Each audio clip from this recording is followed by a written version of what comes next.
Good morning, everyone. Welcome to your Monday episode. I'm Kevin Mendes. And I'm Courtney Menzies. We're very excited about today, and thank you so much for making some space for Courtney and I, wherever you're watching us from, via YouTube, cable TV, or, Facebook Live. Courtney, let's tease them what can they expect on today's show. Well, the play that you've all been waiting for, A Girl Named Nora, which tells the story of Nora Parham. But this time it is family approved, and we have some of the actors and actresses who will be on our couch today to tell you more about it. I'm looking forward to that conversation and also to the play. But what else do we have on today's show, Courtney? Well, we have the thing you've all been waiting for, a very beefy beef, a beefy, well-cooked, well-done, chewy, hard, whatever you call it, beef that's coming straight for you in a few. Definitely. So we're looking forward to that. We thank you so much for your company. You know how it works. Let us know where you're watching us from, what you're celebrating, and of course, we'd love to give you a shout out. Courtney, let's go to the couch. Let's do it.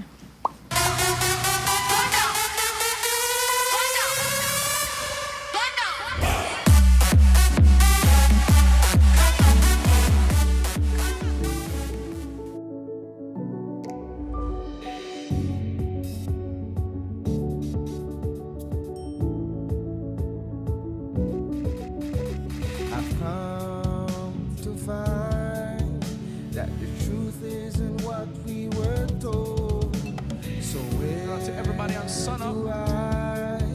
Seek the answer that's worth looking for today.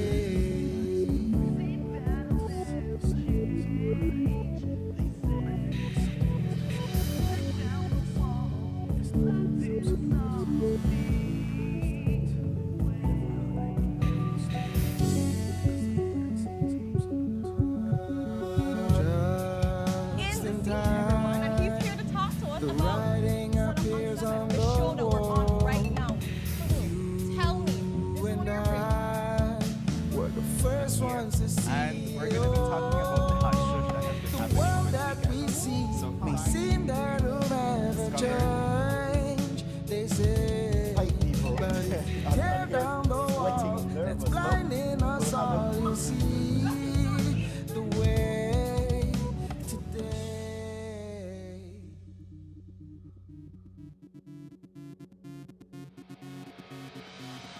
A place to call your home, a place where you can grow.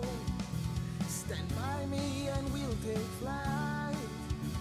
We'll be there at morning's light. I've got you covered on all concerns. Muy buenos dias, beautiful Sunup and 7 family. Welcome to your Monday episode. It's August 24th. Thank you so much for welcoming Courtney into your space, and we're very excited about what we have prepared for you today. So let's get into it by giving you the weather, and that's courtesy of the Belize Met Service. Good morning, Belize. The country was free from any rainfall activity last night through to early this morning. Mainly fair and warm weather conditions prevail. The 24-hour forecast, sunny with a few cloudy spells today and partly cloudy skies tonight. Showers or thunderstorms will be isolated, with a few more likely over the south late tonight. The maximum temperatures for today will reach 89 degrees Fahrenheit along the coast, will be a bit hotter inland, reaching to around 95 degrees Fahrenheit, and a little cooler up in the hills, around 82 degrees Fahrenheit. The low temperatures for tonight will drop to around 81 degrees Fahrenheit along the coast, 74 inland, and 68 up in the hills. The winds will be from the east-northeast at 5 to 15 knots, and the sea conditions will be light chop. A high tide will occur this morning at 3 minutes after 7, followed by a low tide this afternoon at 2:50, another high tide tonight at 8:47, and another low tide early tomorrow morning at 1:33. The sun rose early this morning at 5:37 and will set this evening at 6:12. The moon will rise this evening at 4 o'clock and will set early tomorrow morning at 3:19. The outlook for Tuesday and Tuesday night, skies will be partly cloudy to cloudy. A few showers and isolated thunderstorms are possible over the south Tuesday morning and Tuesday night. Elsewhere, shower activity will be isolated. In a tropical weather outlook, Showers and thunderstorms associated with an area of low pressure are located a few hundred miles southeast of Bermuda. Further development of this low is possible and currently has a medium chance of becoming a short-lived tropical cyclone during the next couple of days. This system poses no threat to Belize. Elsewhere, no tropical cyclone formation is expected over the next 48 hours. For a review of our forecasts and other products, please visit our website at nms.gov.bz. Our next forecast comes out at 12 p.m. this afternoon. With that, we end this morning's forecast from the Belize National Met Service.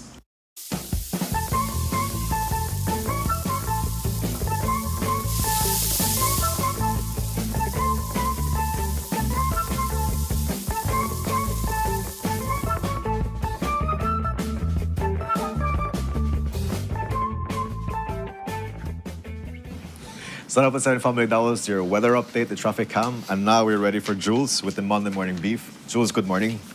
Good morning. You Good are morning. ready. Good morning to all. Yeah, we're ready. You are ready for Jules, but Jules is not ready for you. First, bring that big thing off my desk, please. There's a big thing that you have to There's- show off today. There's a big thing. A big surprise. Yes, Surprise, a big yes. surprise.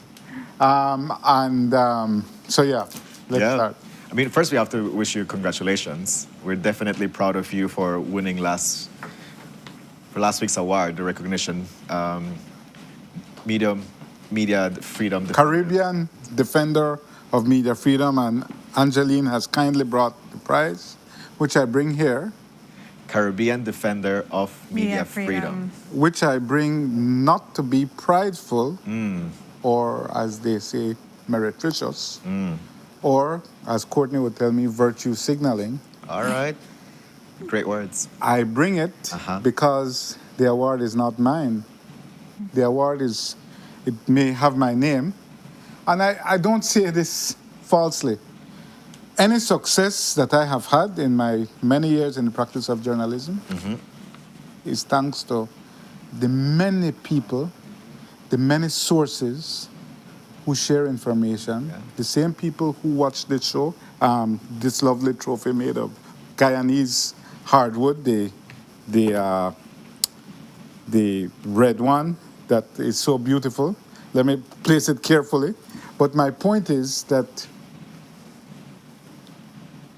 it is a triumph for the practice of journalism in Belize and throughout the region that journalists play a critical and non-negotiable role in democracy, that we are core to the functioning. And I have seen over my many years the increased trust and the increased reliance that society has on the role of journalists. We hear it when we're out there in the public. They know we are the last line of defense against tyranny. And I don't falsely overstate it. Right.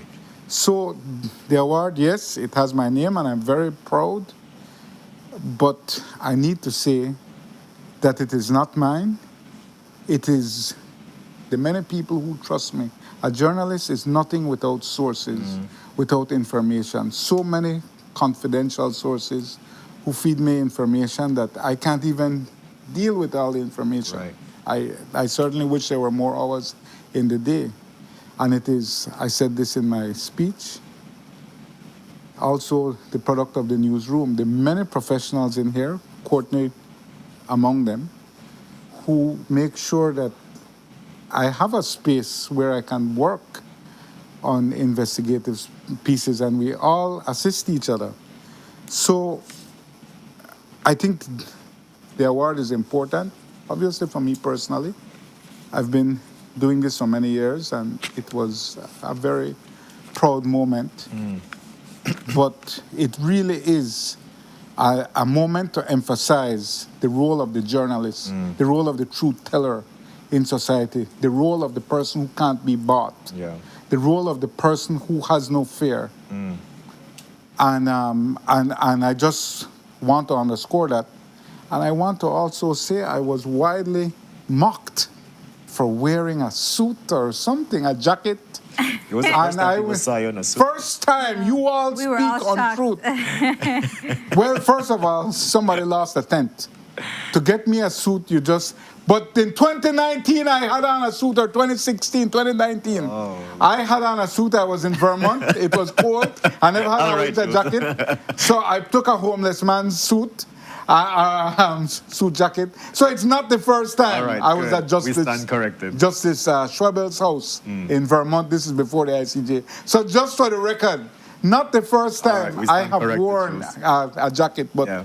in this case, a good person lost a tent because you just take a tent and you put lapels to get a suit jacket at that scale. You just take a tent and you Yeah. put lapels. But yeah, again, very proud. But the role of the journalists in society throughout the Caribbean, Yeah. it's being seen and appreciated and known. We are the last line of defense. Yeah. And so I am extremely grateful for the many kind wishes. My goodness. Yeah. People, but what I get from that is that people trust us. We have earned the trust. And certainly I did not do it alone. And, you know, in my speech, I credited a number of people. But who I did not credit, just due to time constraints, they gave me 2 minutes, thankfully. But I did not thank a person who has been very key in my understanding of the role of media in Belize and the understanding of how to communicate is Evan X. Hyde. I really, the publisher of Amandala, Yeah. and I really learned a lot about communication from him, that the communication has to sound like how people talk, Yes. right? The news has to sound like how people talk. Yeah. Totally. Right? It has to sound like what we hear on Dean Street. It has to have that same rhythm, that same force, that same emphasis. And he taught me that. He didn't even know he taught me that, but I learned that by reading Amandala every week and courage. I learned from the Amandala, and so I am very indebted to Jules, that institution and that I want to ask personality. you, I mean, the word freedom for me stands out in this award. You know, and you spoke about the role that journalists play in democracy and, you know, voicing our concerns. But the word freedom, and why is it important for that word to be there? Do you feel like presently in Belize, you know, like what does it mean for us to be able to talk about the freedom of the media? Is it like something, a threat? I think it's constantly under threat. We are constantly being undermined by or under attack by a political establishment that does not want scrutiny, right? We are constantly citizens.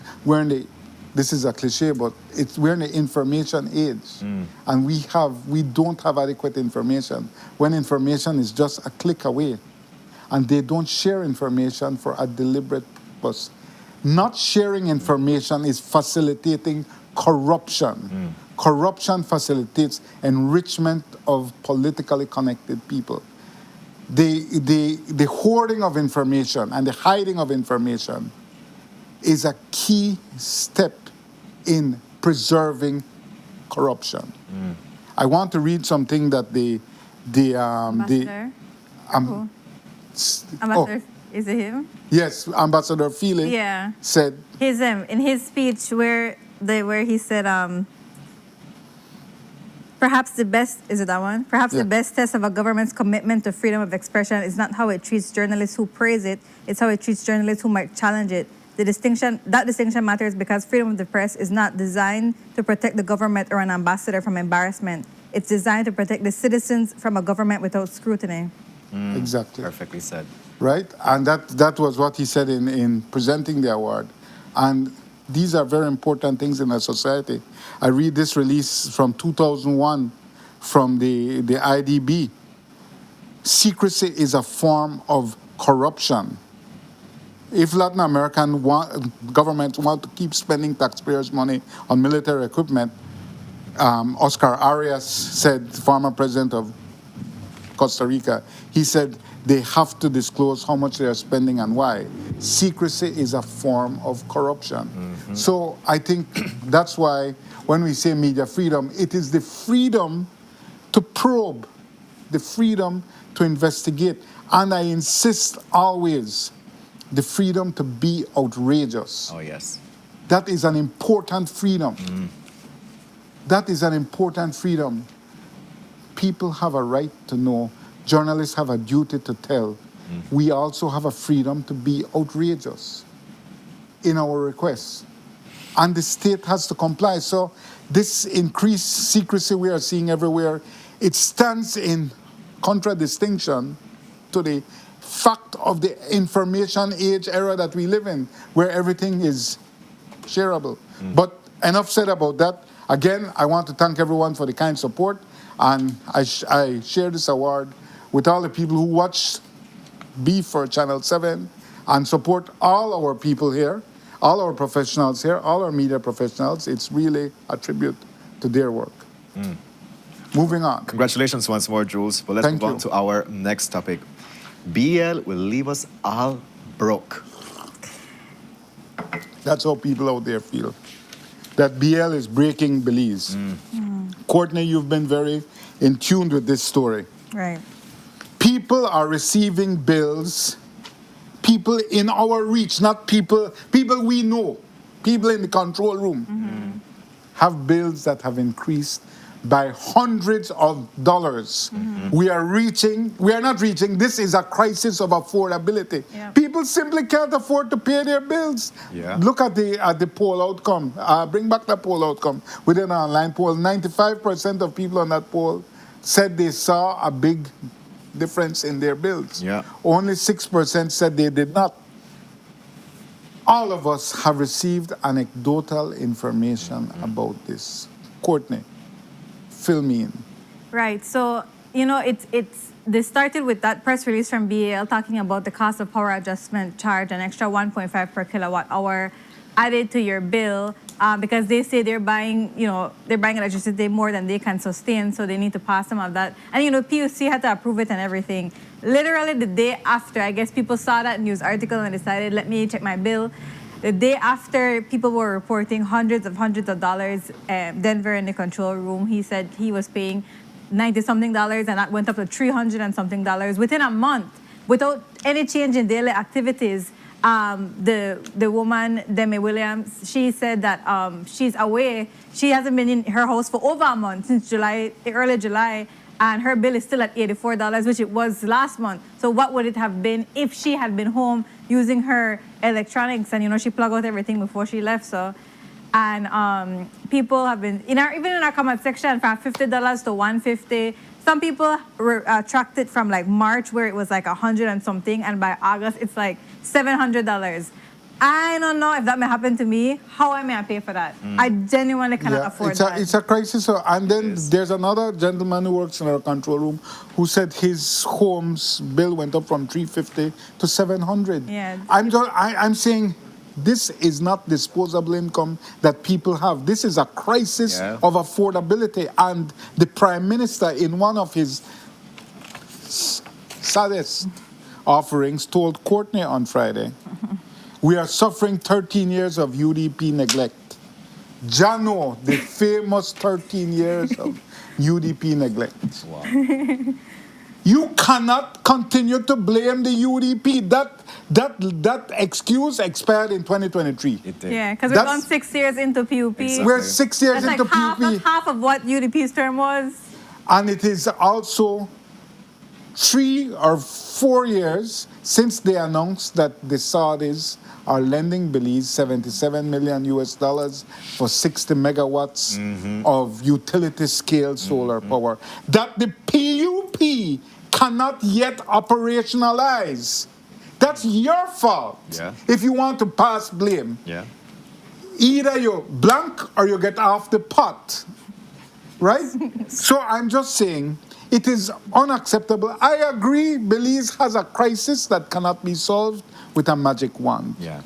It has a crisis of not having enough power resources in country. It forces us to buy from Mexico. Mexico doesn't have to sell.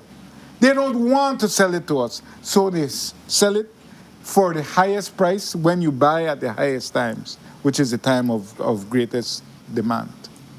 I understand the economics. I understand the consumers will BL tens of millions of dollars.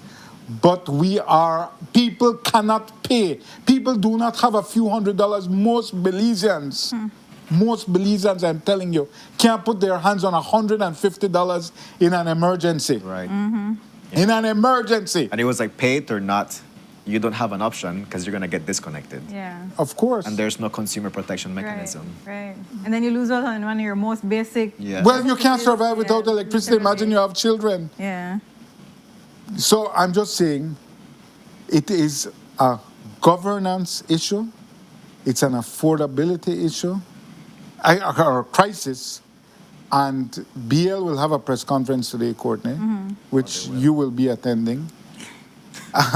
Things to look forward to on Monday morning. Right. But I'm just saying, we need to hear what they will say. As I understand it, I have to ask, what's the role of the PUC in this? I have expressed my misgivings about the constitution of the PUC. But when I look at the BL Board of Directors, and guys, we have the screenshot of the BL Board of Directors. The BL Board of Directors has a member of the PUC on the Board of Directors. I don't see how you can be a board member of BL, which is looking to maximize their profits. That's their job, no problem with that. It's a private company. Rolando Santos, that's the last name in the middle. Yes. Look at that, that's a PUC board. Okay. There he is, he's an engineer. Can we show the BL one now? The BL Board of Directors. When we look at the BL Board of Directors, that same person is on the BL Board of Directors. That's an when you're on the BL Board of Directors, they're at the bottom.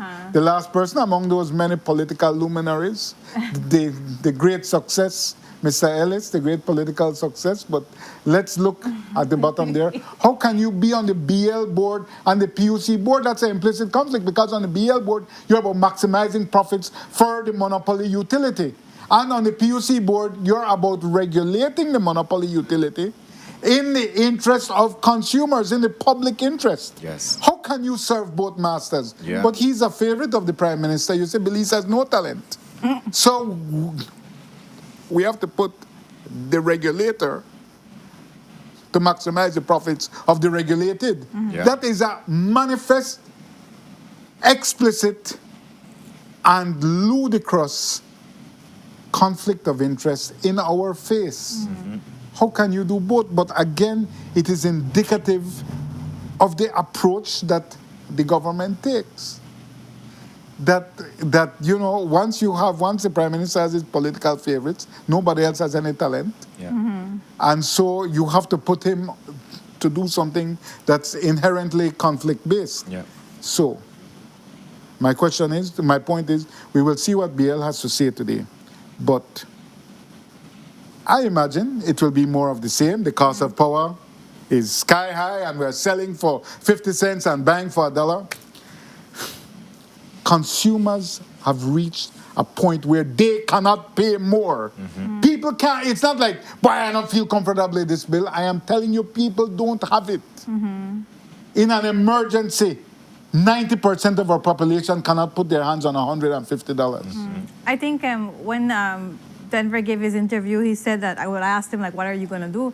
He said, I just have to sacrifice. And I think that really resonated with some people who are watching the story, and in the comments, people really felt that, like, we shouldn't have to sacrifice, because what you're sacrificing is a little bit of humanity that you have, your entertainment budget, which is a necessary budget. Yeah. You can't just work and go home. Yeah. You have to enjoy a space, go get coffee, get dinner. Definitely. You need that to keep your humanity, to keep your sanity.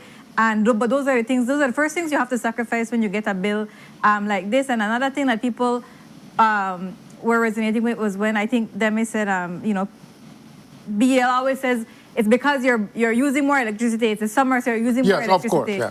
Nobody's buying that anymore, because even everybody could say that I use the same amount of electricity. If I turn on my AC, I know, okay, yes, my bill will go up.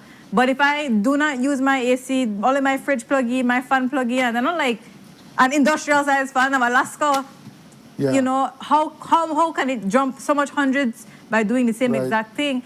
And to be clear, Courtney does not have an AC. Yeah, I do not have an AC. You're virtual AC. The way I say, I wish I had. Exactly. But I'm just saying that BL and the government continues to tell people, you're wrong. You're using more. Yeah. It's hot. Stop the insult we with that. People know it and they they don't gaslight in we. their own house. Then they gaslight we, but to we existence where we know about. Yeah. And they don't know about. And they say, no, you don't know. The Prime Minister they tell you they turn on your fan breads. Not to tell me about my house. I know where they're doing at my house.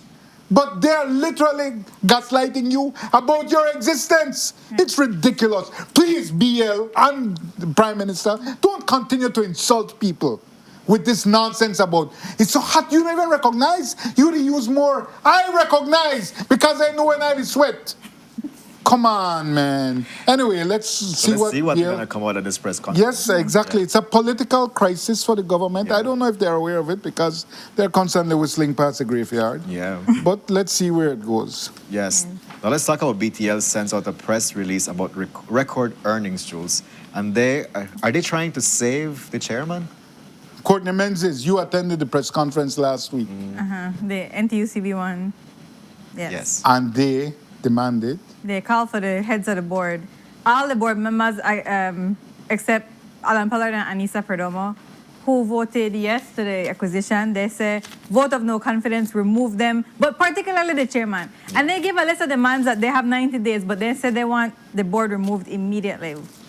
And thereafter, the Prime Minister said They did nothing wrong. he was just looking out for the interests of the company and also of the Brisenia family. I have to be real.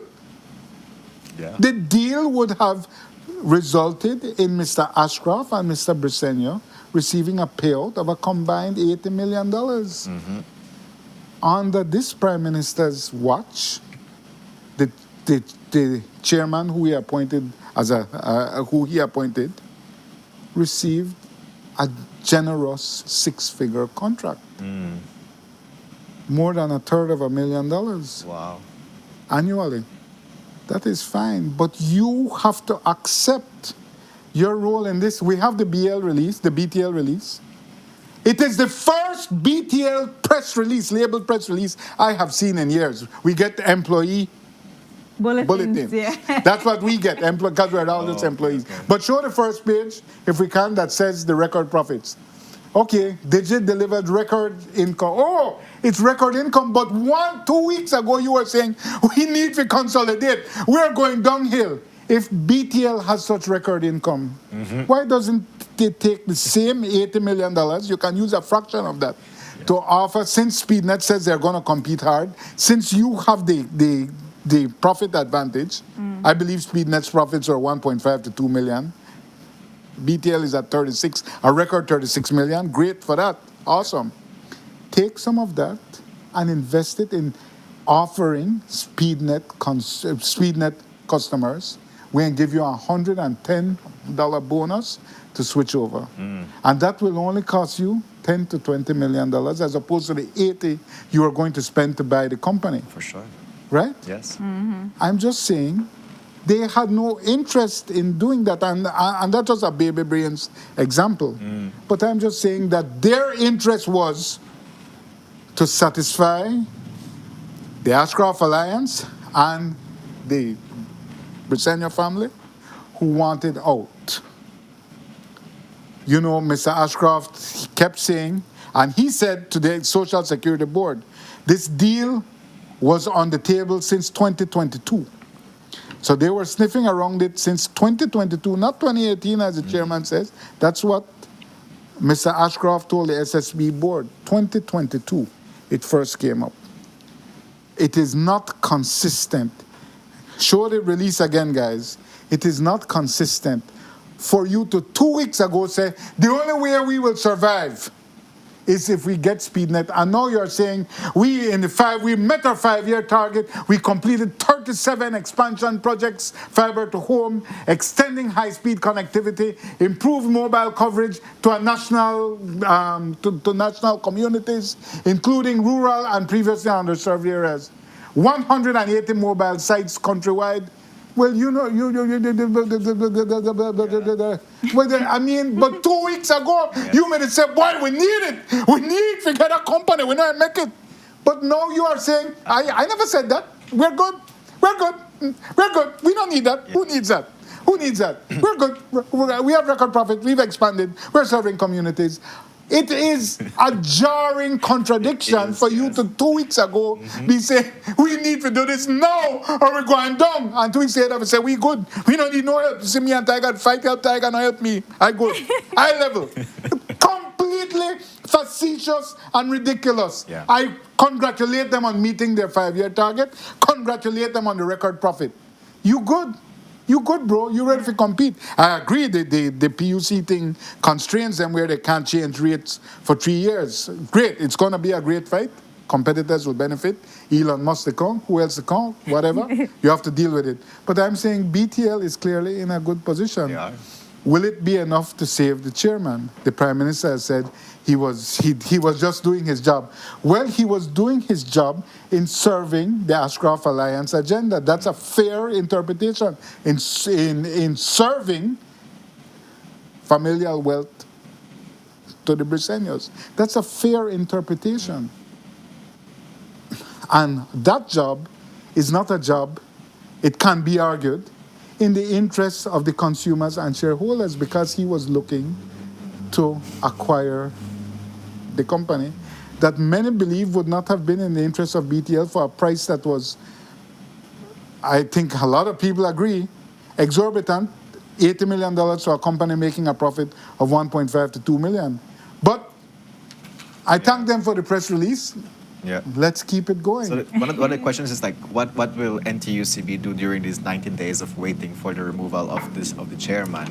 Well- how will they exert the pressure for this to take place? Right. I don't think that they're planning they could change up at any moment. I don't think they're planning a big demonstration or protest or whatnot within that 90 days, but I think that was a grave error, Courtney. to skip the protest, I think so too. I think it was a grave error I agree. to issue a deadline and an ultimatum without a consequence. Yeah. That's the thing. It's Right. What are you going to do? Yeah. Because the Prime Minister don't say he died Lizaraga. Yeah. Of course he's Yeah. with Lizaraga, right to the end zone. Right? Even though he left it at the 1 yard line, the Prime Minister is the one who left it there. So I think that it's a grave error, and it seems that the chairman isn't going anywhere, even though some say the bacon is cooked to a crisp. It's still tasty. So let's move on. got it, Courtney. Right. Will there be a bus shutdown? I refer that question to you, Courtney Menzies. Will Will there there be a bus shutdown? What's your feeling on it? There won't be one today. We know that for sure. And there won't be one tomorrow. So today and Let me tomorrow. check my phone. Well, we did see on the traffic cam that buses are running. Right. Today and tomorrow, I could catch on a bus. Wednesday, that's up in the air because they say they're giving cabinet until the end of. I think we have business the on press release, Tuesday. guys. Yeah. Till end They're of giving tomorrow, till the end of tomorrow because tomorrow's cabinet meeting. So Yeah. they're giving them till the end of business day to reinstate the fuel subsidy. And then they say if it's not reinstated, they're not running Wednesday, so it'll be a strike. And when we tell the Prime Minister about that, Prime Minister said what he always says: "It's their right to strike." Got it? He don't care. He don't need bus to get that work. Yeah, He exactly. does not need a bus. Exactly. Oh, make the bus there stop run. Who cares? But you see, the government continues to react or continues to respond reactively instead of preemptively Right. to these crises. Yeah, because they were sending letters from early July. From yeah. July. Right. So the Bus Association sent a succession of letters which were ignored until the cabinet meeting of, I want to say last week maybe, or Chester's letter last week. Just as that, yeah. Chester's letter last week. So I'm saying they were consistently ignored. And the only way the government responds is when you threaten to paralyze the country's transport, right? So that is a threat. If we could show that highlighted area in the press release, I think page 2, I'm not sure. That's actually Chester's that's one. Chester. Or just show the same page 1. But my point is that on Tuesday, August 25th, so they're waiting for the outcome of cabinet on Tuesday, August 25th, right? And that they will be financially unable to operate commencing Wednesday. So we will see if it comes down. What will the cabinet do? They have another expensive decision to make. Right. I understand these are exogenous factors in the world. The price of fuel The Iran conflict continues to drive it up. I understand this. But this is a problem governments are facing worldwide. What are we going to do? Yeah. Right.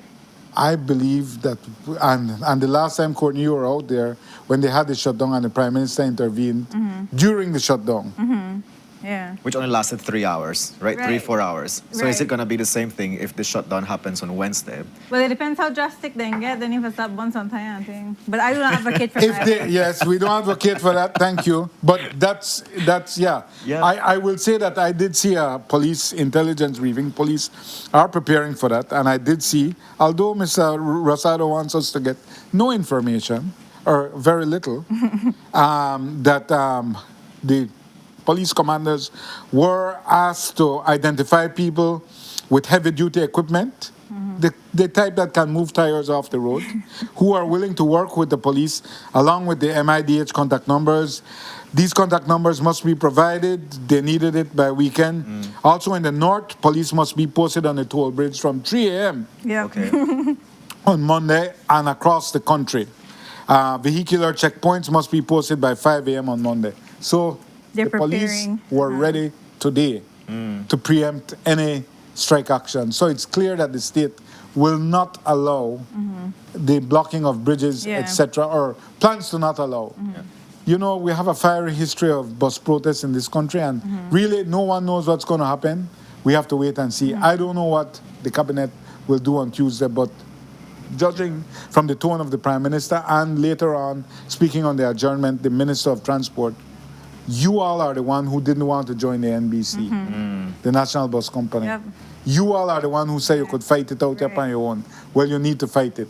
That was certainly the public expression given. We have to wait and see.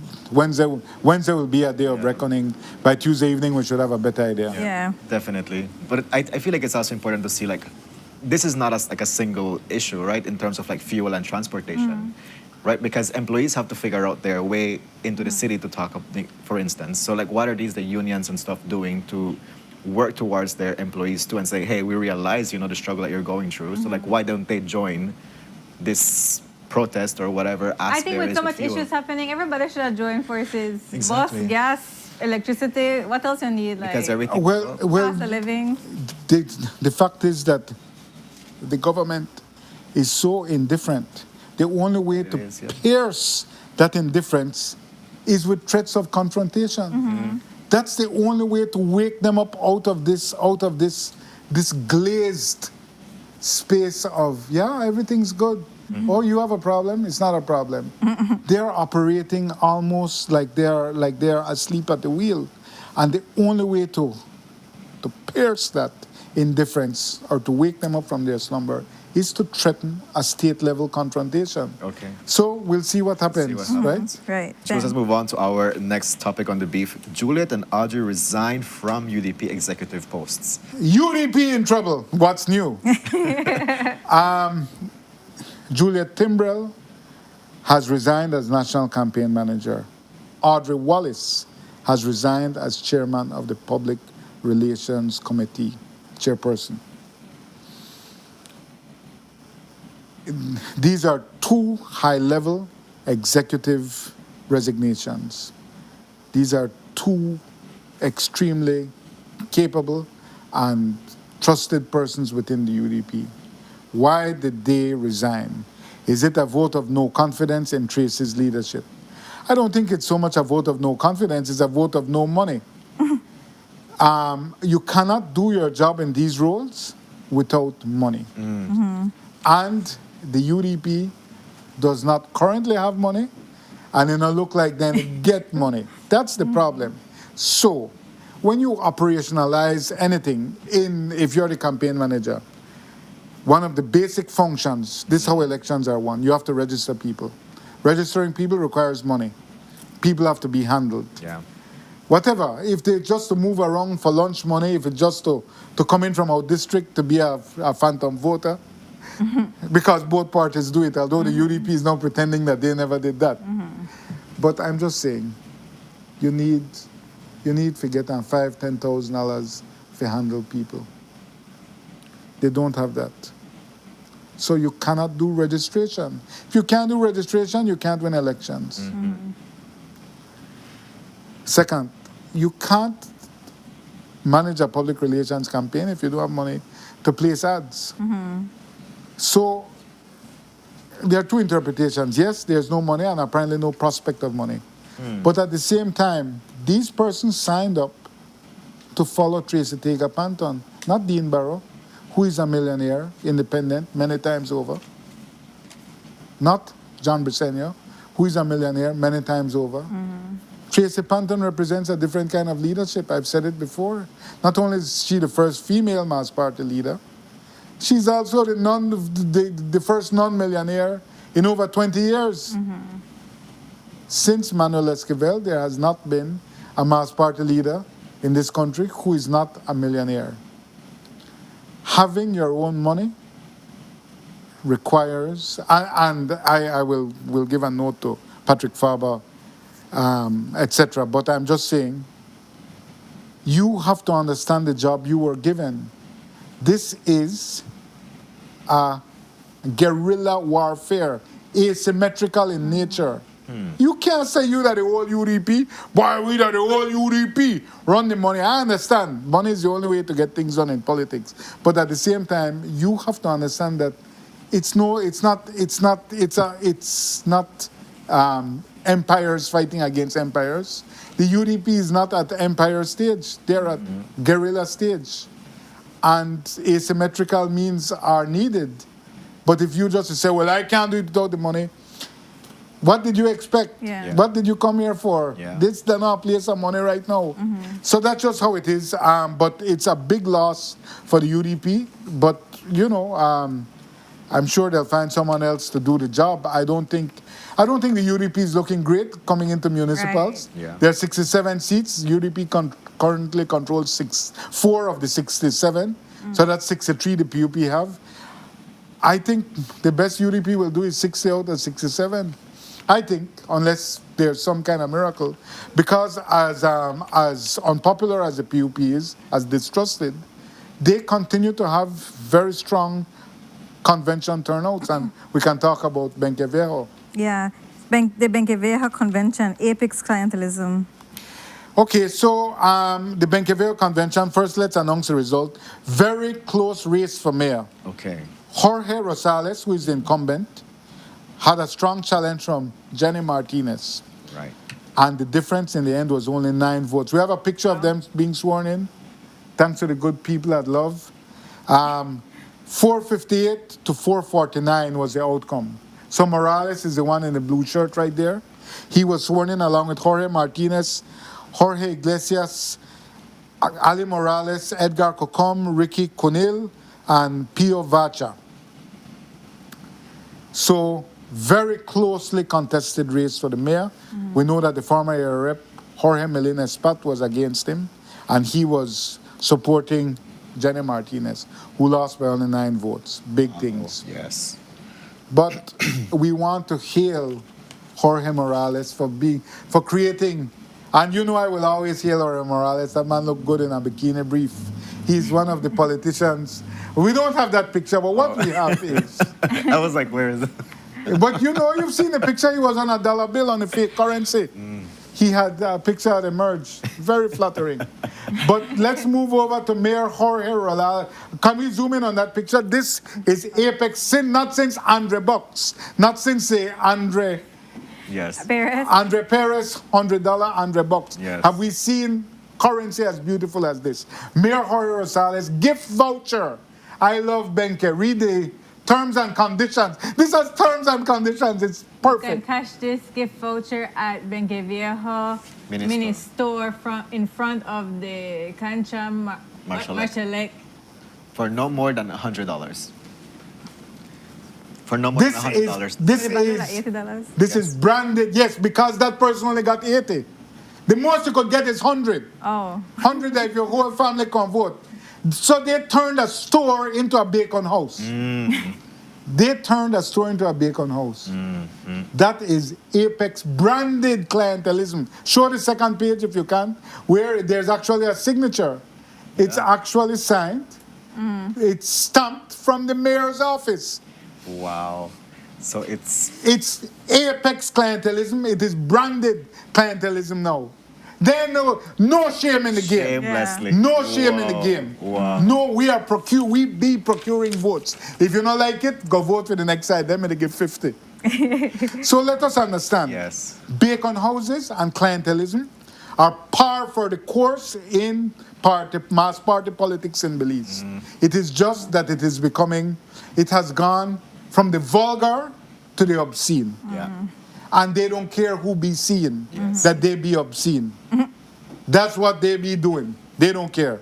Moving on. So, respect to that. We're moving on quick, Courtney. Jules, the next question is who will win next Sunday's municipal convention mayoral nomination? This is Belize City. This is Belize Who City. will win? The Who will fight win? of fights. Wow. My feeling is Uh-huh. the PUP is in a typical stage of metastasis. And I think that in this stage of, I know that's an unfortunate word. It refers to the growth of cancerous tumors, so I apologize for that. It's a evocative word for people, but there is a metastatic stage in politics where bad things continue to happen. Yeah. I've seen it with the UDP, with the PUP. I've seen it many times. At this stage, Eliud Miller is the favored candidate because of this metastatic progression. I just want to say, it'll be tough. There are over 700 delegates, very difficult to predict. Alan Pollard versus Eliud Miller. That's a race everybody's looking at. Below that, there's a councillor race of 17 persons vying for 10 councillor slates. Yeah. So that will be fierce. I think Eliud Miller has the advantage because he is the favorite of the PUP establishment. Alan Pollard is not the favorite, but remember, they are only proxy candidates in a bigger war for Belize City dominance. And Cordell Hyde is backing Alan Pollard.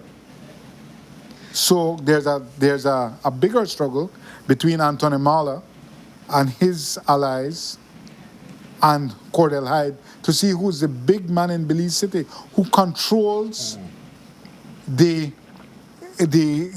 municipality with the greatest number of constituencies in the country, the most politically powerful constituency, Belize City. So who is the big boss, who's the real political boss of Belize City is what's really at stake here. Okay. And these gentlemen, Alan and Eliud, are proxies in a bigger war. I think the state of the PUP right now favors Eliud. I think Alan is fighting uphill because he's going against the party establishment. Yeah. But there are fingers on the scales all around. Remember, a party election is, whether it be UDP or PUP, is just advanced gangsterism. This is how these parties run their conventions. There are all kinds of fingers going on all kinds of scales. I said already here, the number of delegates are assigned in the PUP constitution, 1 per 25 votes, 1 delegate per 25 votes. Freetown and Fort George got no votes in the last election. Yeah. And if so, Stock. sorry, forgive me. Stock and Fort Pickstock, thank you for correcting me, Courtney. Pickstock and Fort George got no votes in the last election. There was no will of the people exercised. However, they will still have delegates based on the 2020 outcome, I believe. But in the 2020 outcome, Fort George only got 900 plus votes, small constituency. Henry Charles Usher got, PUP got 900 plus votes. That would only translate to 39 delegates for Fort George. But I am hearing reliable reports. I haven't seen the paper. They haven't provided me my party papers yet. that the Fort George constituency has 70 votes. Oh. Even though it's 70 delegates. When based on the 2020 outcome, it would have normally had 39. But I am reliably informed, and we will be questioning it, that Fort George has 70 delegates. that would be irregular. That is also the chairman's constituency. Yeah. If that is the case, it would be highly irregular.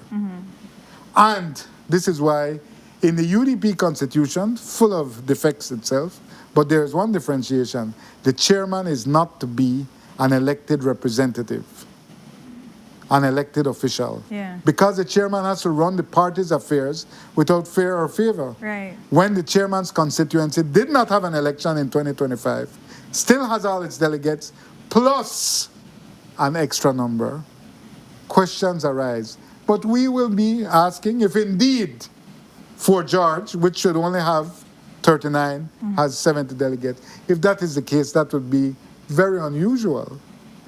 So we will see where that goes. But there are fingers on the scale all over. The people on the vetting committee for the candidates, for the councillor candidates, and the mayoral candidates. 4 of them are avowedly Alan Pollard supporters. While the vetting was happening, they have posts up. They are making posts in favor of Alan Pollard. So there are fingers on the scale all around. Yeah. Political party, mass party conventions in this country are synonymous with its own culture of gangsterism. I have seen it over many years. Right. Let us see what happens on Sunday. But if I were predicting, and I am, I would think that the system favors Eliud, because that's what the party establishment wants. But I think it will be extremely close. And I have already expressed my reservations about Eliud Miller's unavailability for interview. Right. It's a grim prognostication. If he's elected, it is a dark day Yeah. for public affairs in Belize. A man who does not want to do an interview with the press, who will not consent to an interview with the press when he's seeking the public vote. Right. Well, what will you do after you get it? Well, that's it. Game over. Right. So we will see where it goes. Courtney, we got to move on. It's late. Jules, let's move on to this next one. Hosemai returns to the House of Representatives. Is he heading for cabinet next? Courtney Menzies, Courtney Menzies. you interviewed Hosemai on Friday. Yeah. He spoke about, He spoke about his surgeries. yes, but he spoke about his involvement still. Oh, yeah, in state affairs. Basically, he's saying that he's working behind the scenes, giving advice and whatnot to the current Minister of Agriculture during the time that he's been on leave. Yeah. Yeah, so he's saying that he's like a shadow Minister of Agriculture. Yeah. And he is speaking directly to Serval Obaiza, who is his former CEO. They have continued to control the operations there. So I think I have heard he and the PM were meeting weekly. Yeah. He said he's been in constant communication with the Constant PM. communication with the PM. So he has been operating as basically the shadow minister Basically. of agriculture, but yet he still can't get the PM to break what he complained about was BSI's monopoly on the sugar industry, a certain amount of tons until you reach a threshold. They get all the sugar. You have to, if you're a northern cane farmer, you have to take by law, which is a legally enforced monopoly, you have to take your sugar cane to ASR BSI until the entire industry has exceeded a certain tonnage, which it has never exceeded. So I'm just saying, they have a legally enforced monopoly, ASR BSI, that Hosemai complained against. Yeah, he complained that we were focusing on the BTL monopoly and we have not talked about the BSI monopoly. Wow. And he's saying that it's something simple that can be changed. Yeah. It can be changed, but his friend, the Prime Minister, who is advising every week, is the Minister of Sugar Industry that he took from Hosemai. So why he can't tell a friend? Why they tell we? You need to tell the Prime Minister. But so he's playing a cute game. Yeah. He's playing up to popular sentiment of the cane farmers, while at the same time saying that I continue to be the shadow minister. And what did he say about his return, about his ability to return? He says he wants to recover fully first. That's what he's focused And on. he's at 80%. 80%, yes. All right. Yeah, and that the But- Prime Minister is the only one that can restore his cabinet position. Right. Yeah. Yeah, and he says that he's only getting the area rep salary, not the minister's salary, which is $90,000 a year. the area rep is about 38,000. Yes. He says that's the salary he's getting. And that he doesn't drive around even though he still has his Even though he government still has a vehicle. vehicle, yeah? He doesn't use it. He doesn't believe in abusing the. I don't accept that. He not got one security, and he should not have any government vehicle. I do not accept that, and I believe he still get government gas, and I don't accept that he has only one security because I know people have seen him around with more than one. But my point is, you hear all of that? All that is trying to get back into cabinet, and I'm telling you, if the Prime Minister does that, I would be very surprised. Because I am telling you, I do not feel. I believe, you know what's the name of the drink? Southern Comfort. I believe there is Northern Discomfort, Oh, yeah. meaning Los Gringos en el Norte. I believe there is Northern Discomfort with Josemai's, the prospect of a Josemai return. So we will wait and see, but I would be surprised if the Prime Minister did that because of Northern discomfort. Let us see. Moving on. One more. Last one. Jules. Guys, we got footage of that structure being torn down. Antique structure torn down. I really have to update myself on Belize's laws of antiquity, but I think I sent in some footage of a structure of that old Belize distributors building being torn down. Oh, yeah. Do we have it? To accommodate Yeah, the- so that was torn down yesterday. I don't know the age of the structure, but those pretty much look like colonial bricks to me. This is being done by the MIDH in preparation for the new bridge. But we have laws on antiquity in Belize. I'm not saying that's in violation. I have to investigate. But that's something we will be looking at. Because those are colonial bricks. That's the old Belize Distributors building. I believe it used to be a part of the entire BC holdings in Belize City. And this was torn down yesterday. There are concerns if those are colonial bricks that it was a structure that should have been protected under Belize's antiquity laws. I can't say, I say it raises attention. It raises attention. Because of the colonial bricks, colonial era bricks. We will be looking at it and we will be asking the questions. But it concerns me. I understand the building is an old building and there has to be a new bridge. But it concerns me whenever there have been too many of these buildings taken down. One of them right around the corner, at the corner of Regent and Prince. Too many of these buildings taken down that are protected under antiquity laws. Understand they're old derelict structures, but we have to find a way. If the law says it, it's for a reason. It's a part of our history, Yeah. of that odious colonial history, odious though it may be. It engenders the suffering of the many indigenous and enslaved persons in Belize. So let's move on. Coordinate 7:30. You should have chased me off long ago. Kevin, We're thank done. you for your grace. We're done. We're done. We're done. Yeah. Right. Courtney. So that was a well done beef. Well done. Well done. Well done. Chewy. Not too, chewy, but not too hot. Yeah. Not too hot. Had Guyanese spice on it. It had Guyanese spice. That's spicy indeed. So as we wrap up our Monday morning beef, we have a beautiful sunrise to share with you. So we're gonna cue that in. Oh, that's from Courtney. That's from Yeah. Courtney. So that's in San Pedro. Yeah. Wonderful. Spectacular. That's the night you did not sleep, right? That's the night you did not sleep. The day. Joking. Awesome. Yeah.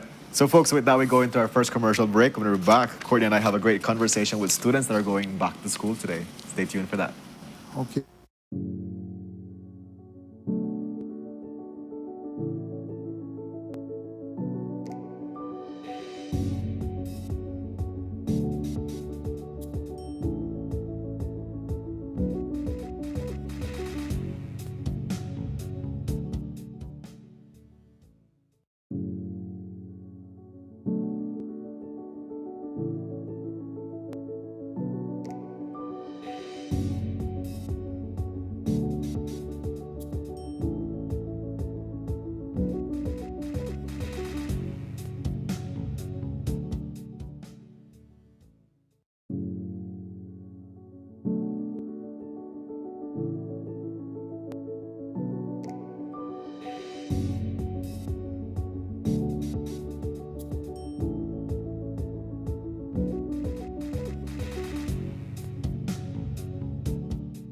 Welcome to the V Department Store.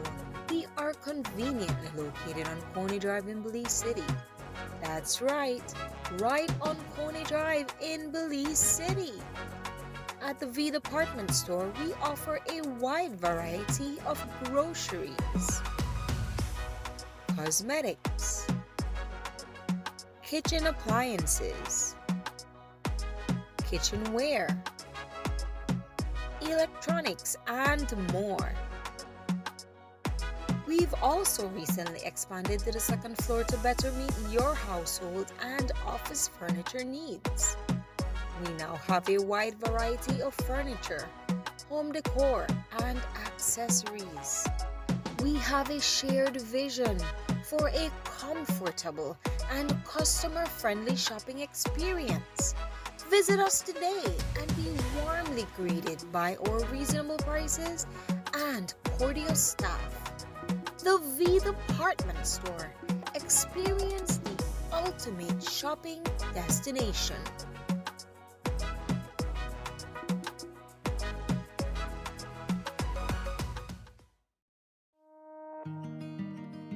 The roads of Belize connect us all. Riders, drivers, families, friends. Every day begins with a little routine and the confidence that life's journeys are protected. From school drop-off through the daily grind and everything in between, each with different roads ahead, yet one common goal: to arrive safely. Atlantic Insurance stands with Belize's riders and motorists with affordable protection, support, and peace of mind for the journey ahead. For the roads we share and the lives we protect, Atlantic Insurance is by your side, insuring you from life's unexpected. Atlantic Insurance, insuring you from life's unexpected.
Nando's Wholesale is the distributor for the full line of Badia spices, including the original complete seasoning, the perfect combination of ingredients and spices prepared to enhance the natural flavor of your favorite foods.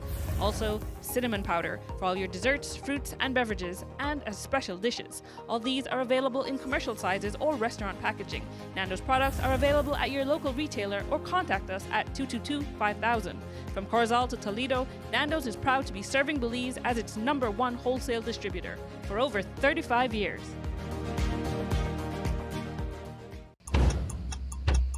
Europe!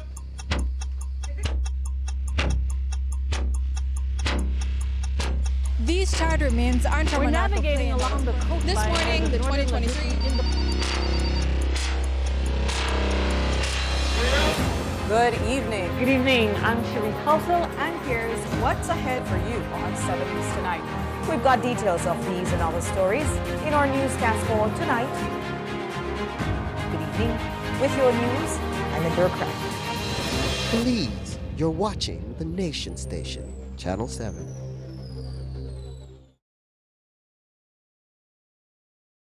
Wake up to positivity and inspiration. It's a fresh and diverse twist on your mornings.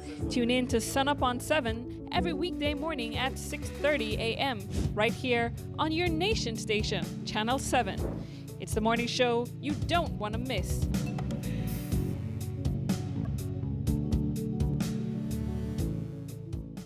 Welcome to the V Department Store. We are conveniently located on Coney Drive in Belize City. That's right on Coney Drive in Belize City. At the V Department Store, we offer a wide variety of groceries, cosmetics, kitchen appliances, kitchenware, electronics, and more. We've also recently expanded to the second floor to better meet your household and office furniture needs. We now have a wide variety of furniture, home decor, and accessories.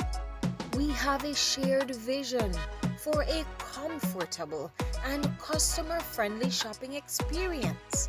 Visit us today and be warmly greeted by our reasonable prices and cordial staff.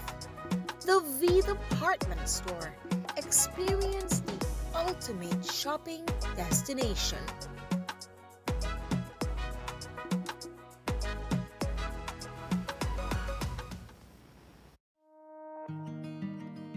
The roads of Belize connect us all.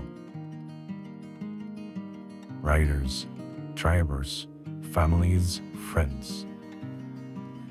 Every day begins with a little routine and the confidence that life's journeys are protected. From school drop-off through the daily grind and everything in between, each with different roads ahead, yet one common goal: to arrive safely. Atlantic Insurance stands with Belize's riders and motorists with affordable protection, support, and peace of mind for the journey ahead. For the roads we share and the lives we protect, Atlantic Insurance is by your side, insuring you from life's unexpected. Atlantic Insurance, insuring you from life's unexpected.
Muy buenos dias, beautiful Sunup on 7 family. Welcome back to your Monday episode. Cordy and I are so grateful for your company, and we're very excited for our next conversation because we have the conversation on a woman called Nora, a very important play, such a historic one that we're going to be talking about.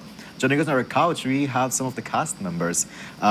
We are joined by Mr. Lean Betson Gamboa at the front. Mr. Lean, good morning. Good morning. It's a pleasure to have you on Sunup on 7. It's a pleasure to be I love here. how you stay on your acting streak. You're always showing up, so it's always good, and definitely going to be a great treat. Next to you, we have Ms. Shamira Gilcard. You're the stage manager. Shamira, good morning. Good morning. How is your vibe today? 1 to 10, 10 being the highest. 10 maybe. 10, all right. I'm amongst awesome people. So, You are. You definitely are. Thank you so much for joining us today. We also have Ms. Rajani Perriott next to you. You're going to be acting in this play. Yeah. What is going to be your role? I'm Nora. You're Nora. I was thinking in my head, I'm like, I know she's Nora. Yeah. I was thinking the exact thing. What an incredible role you have. It is very, very, very, very important. We're going to talk about that shortly. Sure. Yeah. But thank you so much for also joining us. At the back, we have the president of Optimist Club 501 Belize, Mr. Bernard Panton. Yes. Mr. Panton, good morning. Good morning. Thank you so much for joining us also on the couch Thank and you being an for incredible having us. partner of this play also. Yes, Dan. Yeah. And we also have Mr. Ronald Stewart, who's going to be acting in the play. Mr. Ronald, good morning. Good morning. Thank you so much for joining us on Sunup on 7. So, Good to be A here. Woman Called Nora, Yes. Courtney, such a historic play. Right. Yeah, a very powerful one in many ways, for sure. Well, let's get started with it. Right. So first, Miss Lurleen, please inform me which role you're playing. Every time I get asked that question, I have to laugh. So in this particular play, I have 4 different roles. 4 different roles. 4 different roles. So I play, 3 of them are witnesses, Alfonsina Beaton, PC Ramirez, and Dr. Hoy, Dennis Hoy. And I'm also a sister and nun in the play. Oh, wow. The versatility again. Yeah, I was showing up, which is great. How do you feel about participating in this play? For this play, I have to say it's different from the ones I have been in because this is more what I like to coin as edutainment because it gives Belizeans a chance to learn what happened in history while we're entertaining the public. Yeah. Right. And why was it important to bring history, like this particular play? I'll use my personal experience. I have always been hearing about Nora and what happened to her, but being in this play has really been an eye-opener for me because yes, we know that Nora was hung, but I never really knew the intricacies behind it and the strength she had in the end, even though she was preparing herself to be hung. And so it brings in the whole patriarchal system back in the 1960s and how women were viewed back in the 1960s, how the police system operated, the domestic violence behind it, and how all that Nora went through.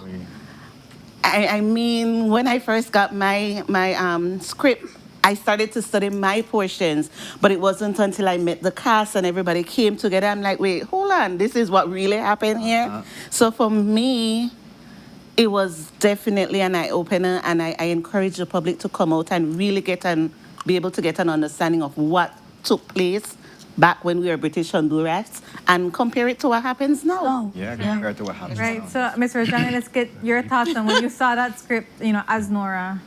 Well, I mean, it's a difficult and a very emotional role. Yeah. It's difficult because it happened, her children are alive, and it's important that we get it right. I love that. I think the viewpoint that we take with regards to where the director has taken, the creator of the play has taken, is interesting. So it is not a historical blow-by-blow. It is actually a community of people looking back on something that happened. So it is not, oh, you have one role. So that's why the roles are people play different roles and there's several of them. But for me, it has been absolutely eye-opening. And to be quite honest, looking at what she went through and trying to bring that through, I do not think that we have moved very far from her, from what happened with her. I still see elements of that in society today. Right.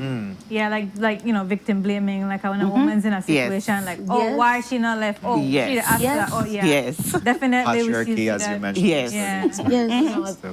Very male-centered. I mean, even how the police came together to protect one of its own, even though the evidence was against what they said and how that was the narrative that went and other things were ignored. Because while we are doing this, we also had the opportunity to see the actual archives and the files. And so this stuff actually happened. Yeah.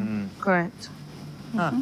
Let's bring you into the conversation, Ms. Shamira. You're the stage manager. Yes. And definitely that's a big task. It's a big task. I am by paper stage manager, but I'm also operating as production assistant and stage coach, which are 2 different tasks outside of the stage management.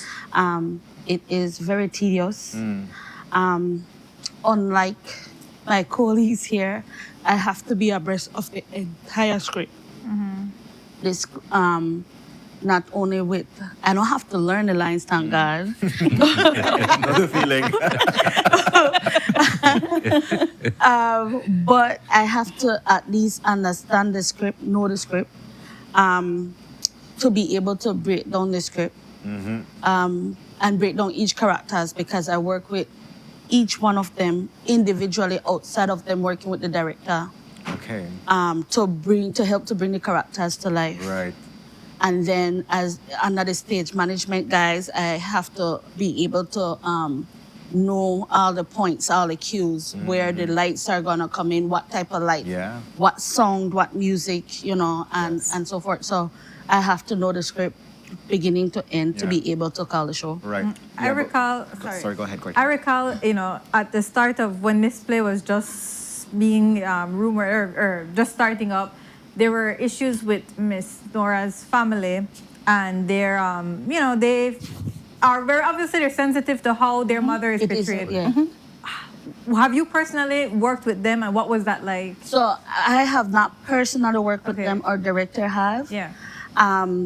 In fact, we have done a rehearsal where we have invited the sons, and they came. They attended, and they were very, very pleased with what they saw. In fact, one of them even made comment about Rajani. He said, "What is that cool? What they remember?" Bring up, like, literally, that's what he said. And so, like, when he said, just him saying, we laugh now, but when he said that morning, we tear up, They have been involved in the process, because like we mentioned just now, it was important that how their mother was portrayed is not based on what was rumored all these years. So like Rajani mentioned, majority of our script is factual, based on information found in the archives, based on the actual transcripts for the court cases, and based on accounts from actual witnesses that were present in that time, because some of them are still alive. So the pressure is on, because this is not my first historical show. Okay. But I can say that for this cast, the pressure is really on, because it's not only that they are bringing to life information that we find in the archive, but we're bringing to life information where that happened, or we're bringing forth a story that happened in the lifetime of people that are still around. So if we not have it right, we could be chastised crazy, because how we portray or what we say. So for me, like, thinking about the magnitude of this play has me feeling like, because it happened, it happened, you were writing the story and you're telling it really what took place, and the fact that we have some relatives saying, I'm the grandson or the great grandson of Nora Parham, like, people are still alive today. I am the son. His son, her sons are around, and I think two of them are going to be in. No, I'm saying I think about two of them will be.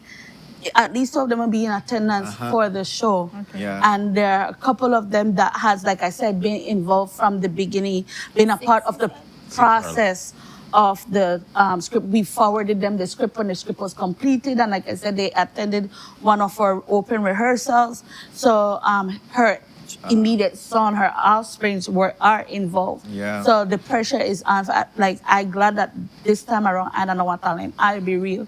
I'm behind the stage. Do you think that this is like a kind of play where, because I remember growing up learning about Nora, and obviously what you learn isn't the facts really, right? And then you have to like re-educate yourself. I remember also reading the Festival of San Joaquin, which is based on Nora Parham, which Z. Edgel wrote, and getting a whole another like perspective on it. Do you think this is the kind of play that should be, put on every few years, or even for children, like children in primary school, you have this day that you go out and you see the play? Most definitely, I think this play is important not just for children but for everybody.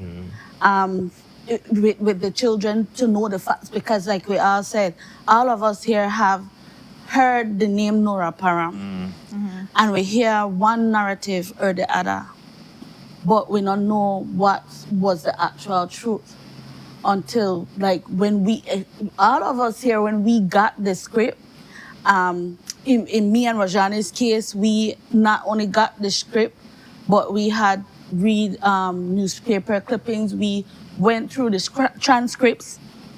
So actually reading this information and bringing it to life, the children or students can get to learn what's in history, but also it opens conversation for adults for gender-based violence, victim blaming, police corruption, and even a touch of modesty and piety. A lot of people, I don't know if you don't realize that the type of woman Nora Parham was based on her last moments in life versus the narrative that I have received as a child is completely different. Yeah. So it touches a lot of conversations that address the elephants in the room. I love that. I love that. It's definitely, again, a very present conversation that must be had, you know, Yeah, because absolutely. domestic violence is still present, intimate partner violence is still present. And police corruption. And police corruption. Yes. And kids witnessing these things, right? So there needs to be that moment. Let's bring Mr. Ronald into the conversation. Mr. Ronald, what's going to be your role? Like, which I have 3 roles. 3 roles. The district commissioner, who was the person in charge at the time who took the dying declaration from the victim, Kettle Trap. I also play the Solicitor General who prosecuted the case on behalf of the Crown. Okay. And the last is Methodist JP. What was Before important? she was- What caught your attention and said, I want to be a part of? Well, actually, it was a mutual friend of the writer, the play, Regongora. She contacted me, and I said, all right, let me think about it. And when I got the script, we got into it, and it's been quite a bit of work, because certainly we have to be up 4 or 5 o'clock, so we have to get up before 5. Yes. At least 3 days for the week: Wednesday, Fridays, and Saturday. And then on Saturdays, 2 hours. 2 hours. it's 2 hours. And besides that, there is also the individual one-on-one sessions that we have to develop character. And so it's a lot of hours. And it's important to note these 5 o'clock meetings are on Zoom. On Zoom. Yes. That's the uniqueness of our rehearsal. Okay. We, first of all, is that the first rehearsal I have to get up early in the morning. 5 a.m. 5 a.m. Normal thing. We don't get up 5 a.m. Our rehearsals start at 5 a.m. Our cast and crew is a combination of people within the diaspora and people that live in Belize City, or Belize. So we have cast members in San Ignacio, Belmopan, Belize City, Florida, New York, California. I'm based in California. I'm glad to be in Belize because when I was in California, it was 4 a.m. And then we meet on Zoom. So that's a part of our process too. Wow. So definitely there's a lot of effort going Yes. into a woman called Nora. You can't tell we're not love it. That is true. That is true. But Mr. Ronald, I want to ask you, like, definitely there's an invitation for Belizeans to show up to, participate in this play, like hear the story of what Nora Parham went through. It certainly is. It's important. One, as Laureline said, it's edutainment. It's a singular historical event that happened, but being brought to life through or playing the roles of what those persons did at the time. And the subjects are very topical, because certainly when you look at gender-based violence, patriarchy, the fact that there's injustice, there's corruption, things that we could identify with that are very relevant today. And this case took place 63 years ago. Yeah. And some of those things are still relevant to us today. So it's important for the public to take advantage of the opportunity. Because most people would not go and read the transcripts of this case. But it is for the public to learn exactly what it is that has made this case so different, and how we still need to work towards should happen, the exoneration, the full exoneration of Nora Parham because an injustice took place. There were so many actors that were involved in that particular event. And so for us to also think about where we are today, 63 years later, and what hasn't changed and why we need to make those changes. Right. Yeah. Let's bring in Mr. Panton into the conversation. You're a partner of this play. Yes. Why was it important for you to contribute to what's taking place soon? But first, I'd like to say I'm sitting here and I have all kind of feelings running through my system, goosebumps, just proud, a sense of proud, feeling proud, just overwhelmed because these individuals here, they're doing a dynamic job. We're not even talking about being on stage as yet, but I believe that we as individuals of our community, we need to hold ourselves accountable and we need to be transparent. So a platform like yours and the platform that we're creating is the platform that we can tell our stories. And that's very important.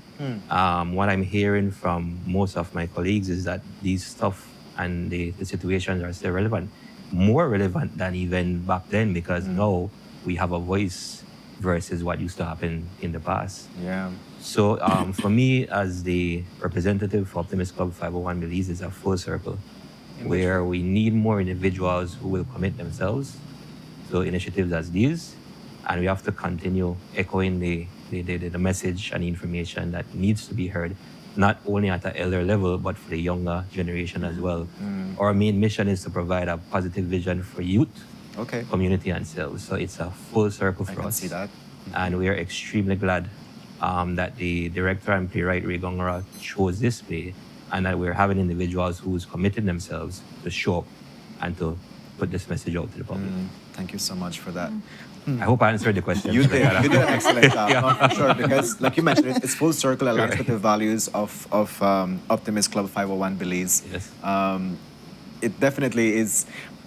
The tone is a very heavy one. Yeah, it's a very important emotional conversation, very emotional.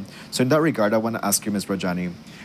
Again, this is an invitation for our Sunup on 7 family to show up for the play that's going to premiere on September 11th and 13th.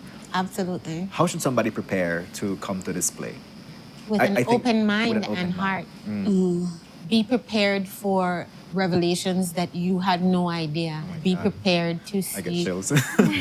first-hand account and how people dealt with others who weren't as fortunate at the time. Be prepared to laugh. Be prepared to cry. Be prepared to think about your own values, what you value, what's important to you as an individual, and how you view Belizean society and how we've progressed or not, and what your thoughts of that are. Very good. Just come with an open mind. You have any questions? So yeah, let's talk about some housekeeping. What time the show starts, where it will be, where people can get tickets. Right. So all shows start at 7 p.m. Belize time. The first show is at the Bliss Center for Performing Arts on September 11th, and then the second show is on September 13th. So that's Friday and Sunday in Belize City. We then take the play to Belmopan, and we'll have it at the Jaguar Auditorium at the UB campus. And then we go to, that's on the 14th of September. And then we go to Dangriga on the 15th, where the play will be at the Russell Chiste Garcia Auditorium. And then the final show happens in Punta Gorda, where Nora Parham is from. And that's on the 16th at the PG Sport Complex. The Bliss Center for Performing Arts, the tickets start at $25 for general admission. We have reserved for 40, premium for 50, and the balcony is $100. And then the show in Belmopan is $30, and the show in Dangriga and Punta Gorda is $25. In Belize, you can get the tickets at the Bliss Center. They're actually on sale already. Anna's Lunchbox, and also Cakes by Carla. In Belmopan, you can get the tickets at Brews and Bites. In Dangriga, you get the tickets at Impact Designs. And in Punta Gorda, you could either get the tickets from Mr. James Borland or Festivity Party Center. Wow. And then we are also streaming the show live at the first debut on September 11th.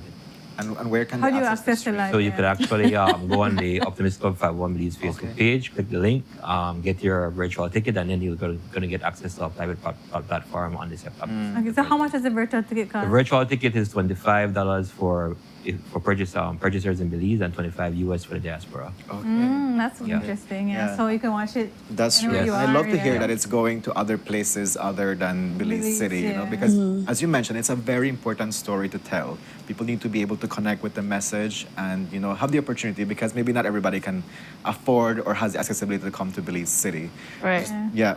Courtney, let's start getting last words as we wrap up this Right. conversation. Miss Lurleen, let's start with you. Tell us why we should visit this play and maybe send an invitation out to our Sunup viewers why they should come and see this play. I think, being that we're getting ready to go into our September celebrations and looking at our September theme, I think this play ties in perfectly with it in terms of being able to look inward and how do you as an individual fit in all of this. Because when I look back at the characters that I play, I mean, it's very important for you to take a look back at you as an individual. And so I encourage everybody, it's our September celebration. And like I said, our theme for this year and the play ties perfectly together. So come out and learn more, be aware of what's going on in our environment. It's a time to bond with friends and family. Come out. No, the play is definitely the place to be. Yeah. Shamira, final words? I encourage everyone to come out. It is a very, very, very intense play, yes. But like Rajani said, it's fun. It is partially a trauma trigger, but it's also a funny. There is comedic relief in there. September is not just about jump up. This is a part of patriotism as well, learning your history. So, and you don't have to read a book for learning. We are telling you your history. So yes, we are telling you the history. You don't have to read the book no more. So come out, enjoy. Come on, enjoy and be a part of the show. Be a part of history. Be a part of history, yes. Yeah, absolutely. I want to encourage everyone to come out and watch the show. So important for us as Belizeans to take a look back and see what formed the society now. I think it's important for everyone. Join us. We will, have a great time, take you through all the emotions on the spectrum, every last one. Yes. And come out and see Belizeans doing Belizean things. It is September. Yeah. Yes. That's a great way to like wrap up your message. Mr. Ronald. And also for us to look at this being a starting point or an opportunity for us to discuss issues that are so relevant then and even more so now. Because we cannot think that things that are happening that really affects us, whether directly or indirectly, should just be left to others. We need to be involved. Yes, totally. Finally, Mr. Panton. Interestingly for me, I didn't know anything about a woman called Nora before this play. I don't know what hole I grew up in when I was younger. So for me, it's a full reality, and it really resonates with me as an individual. And I'm interested in us doing more historical and factual plays going forward. So with that said, I'd really like to thank our organization, Optimist Club 501 Belize, and its members. I'd like to thank the Square Peg Renaissance. I'd like to thank the additional actors that are now part of the cast who are committing themselves. All of these individuals here aren't part of Optimist Club 501 Belize, but are as committed and dedicated as we are. So it's, again, a full circle for us. And we'd like to thank all sponsors that came on so far, and we're still asking and inviting others to jump on board, and let us continue the conversation. Very well, thank you. We thank you all so much for joining us. Definitely Thanks for having us. A very important task that you're doing, retelling the story of Nora Parham. But definitely, we look forward to what's going to take place on September 11th and 13th here in Belize City. Yeah. Wish you all the best with your 5 a.m.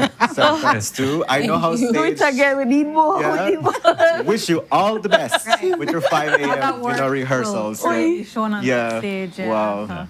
Thank you so much. Yeah, And good luck. we're going to be seeing you on September 11th and 13th. Yay! Yay! After investing so much, it's certainly going to be a pleasure to actually do it, because I'm looking forward to doing That is true. I've been in the acting little there, but so like I know like what it takes to show up. You know, like Officer Makuti. yeah, Officer Makuti. Do it So again. definitely, it's we can tell the effort and the energy you're putting out there. big kudos to you for doing Thank that. It's going to be Thank amazing. you. Courtney? Right, guys. So, like they said, I think the information or what Facebook page can people go to see the information of where to come buy the ticket? Optimist Club 501 Belize. Optimist Club 501 Belize to find out where you can get tickets near you and any information you want. If you're like Mr. Panton and you don't know who Nora is, come out and see the play and see the important story of Nora Parham and how she was a victim of domestic violence and then a further victim of the state itself. So come out, get your tickets. Important play and Yes. be there. So we'll take a short commercial break and we have more for you when we come back. Yeah.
Wake up to positivity and inspiration. It's a fresh and diverse twist on your mornings. Tune in to Sunup on 7 every weekday morning at 6:30 a.m.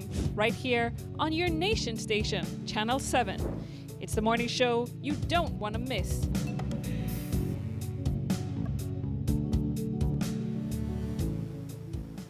Welcome to the V Department Store. We are conveniently located on Coney Drive in Belize City. That's right on Coney Drive in Belize City.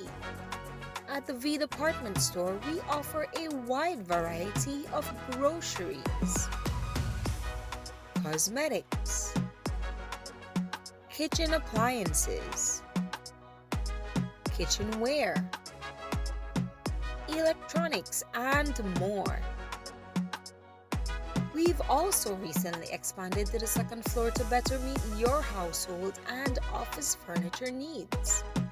We now have a wide variety of furniture, home decor, and accessories.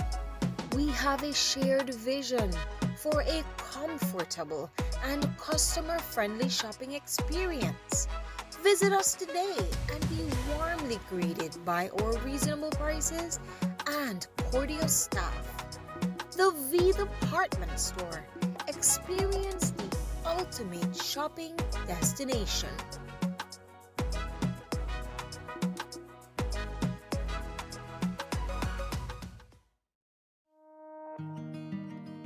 The roads of Belize connect us all.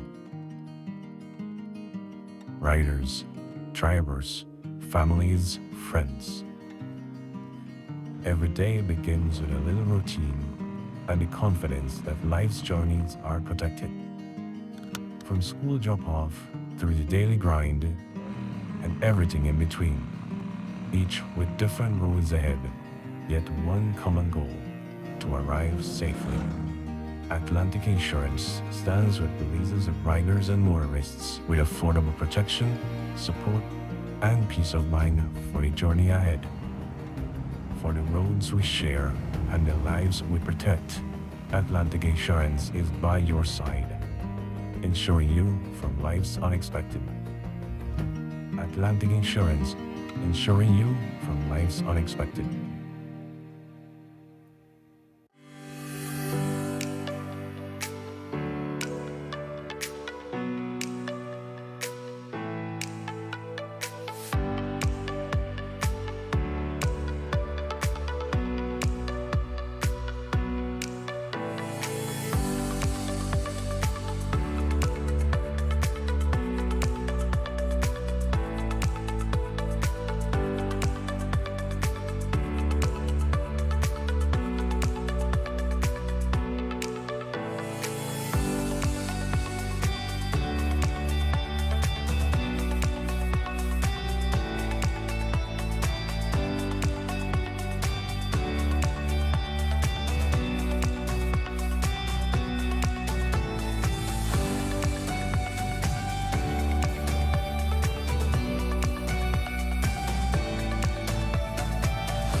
the distributor for the full line of Badia spices, including the original complete seasoning. The perfect combination of ingredients and spices prepared to enhance the natural flavor of your favorite foods. Also, cinnamon powder for all your desserts, fruits, and beverages, and as special dishes. All these are available in commercial sizes or restaurant packaging. Nando's products are available at your local retailer or contact us at 222-5000. From Corozal to Toledo, Nando's is proud to be serving Belize as its #1 wholesale distributor for over 35 years.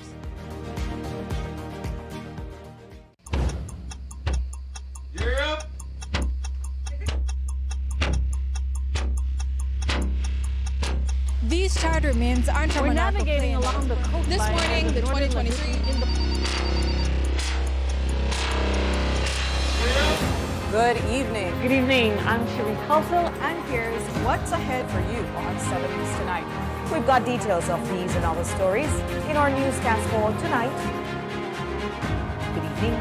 With your news, I'm Endure Craig.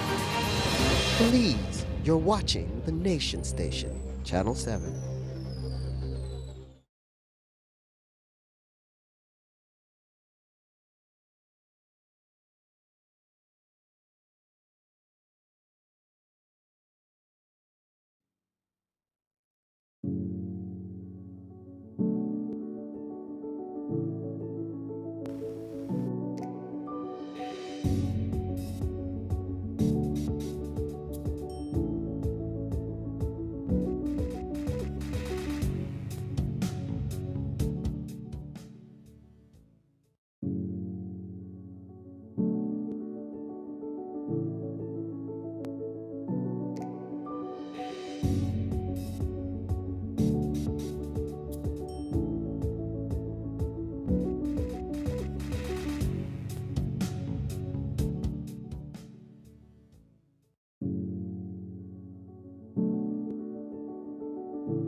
And we're back on Sunup on 7. It's Monday. I was about to say it's Friday. I don't know why, but the energy just feels great. Maybe energy is a Friday energy. Maybe. I just... Hopefully last the whole week. Hopefully last... It will.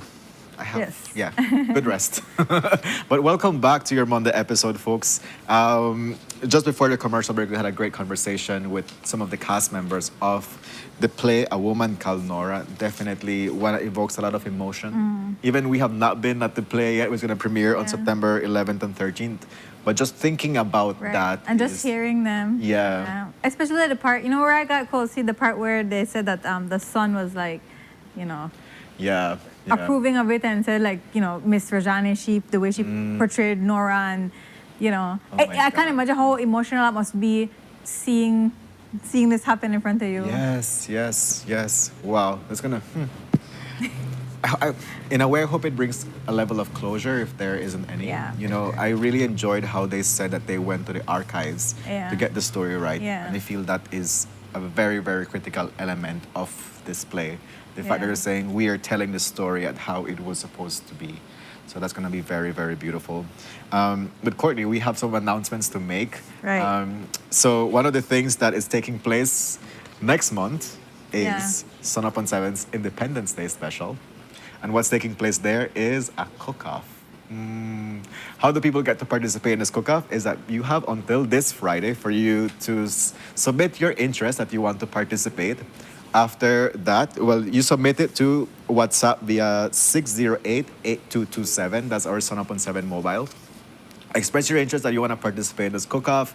After that, you're going to receive a follow-up message where in order for you to participate on the live cook-off, you're gonna be evaluated based on your stewed chicken. What do you think is like the key ingredient of a stewed chicken, Courtney? Huh? Or what makes a stewed chicken a proper stewed chicken? Let me rephrase that question. You know, I personally like the stewed chicken that falls off the bone. Like Okay. you pick it up and it's just falling off. That's what Does I like. color play an important role for you? Of course, it has to have that like rich. What do you call that color? Like you know the color that the ricotta gives, but like a rich kind. So you know Okay. it's like, and then a lot of gravy. I like a lot of gravy. You like a lot of gravy. Yeah. So it's like not like a thick stew or like a. Not like a stew, but like I love soup. That's why I eat anything if it, you know, any kind of soup, gravy, the watery beans. I love that. So yes. Yeah. So people will be evaluated on their stewed chicken. How many persons are we having for the cook-off? That's a great question. As far as I know, it's going to be 3. So 3 persons are going to be here live, and then we're going to be doing the cook-off here live on our Independence Day special. Right. So if you think you have bussin' stewed chicken, sign up. Yeah. But remember, they're not going to be doing stewed chicken live. Oh, that's for the evaluation. That's just for the evaluation. Right. Yeah. So you're going to be evaluated your stewed chicken. The top 3 scores are then going to be doing their live here for our Independence Day special. Is it going to be like chopped where they don't know what they're making and then you open the basket and all the ingredients are in there? I strongly believe so, you know. So that's going to be a very, very interesting one. And there's going to be a grand prize waiting for you too at the end of that competition. Who's going to judge the stewed chicken? Can I sign up to be a judge? Is there... I believe so. It sounds like you got some, you know, some requirements there to make it a proper stewed chicken. Right. Yeah, but definitely. So once more, a number for you to submit your interest for you to participate in Sunup's cook-off special for our Independence Day special is 608-8227. And the deadline for you to do that is this Friday. Right. We look forward to that. It's Right. going to be very fun. Yes, and we look forward to having you all come be here on the show Yeah. with us, be on the set with us, and show off your cooking skills. That is true, especially as we're celebrating our Independence Day special. I mean, I would say one of the things that, you know, September does is the heritage and identity conversations, you know? Yeah. So whenever we promote Belize, I feel like food is Oh, for sure. our ambassador, For one of sure. our ambassadors for sure. I don't want to be biased, but I think that we have the best food in the whole world. I agree. Like, you could look at the rest of Central America, amazing food, but the mix that we have is Yeah, it's like a Latin superb. Caribbean infusion, Yes. which is, the flavors. You don't get these flavors anywhere else in the world. Like, I agree. yeah, like even when you're in another country, and I'm sure you've dealt with this. Like, if you're in a country for like a week, at some point it's like, I need some rice and beans Yeah, right now. That is true. That is true because Yeah.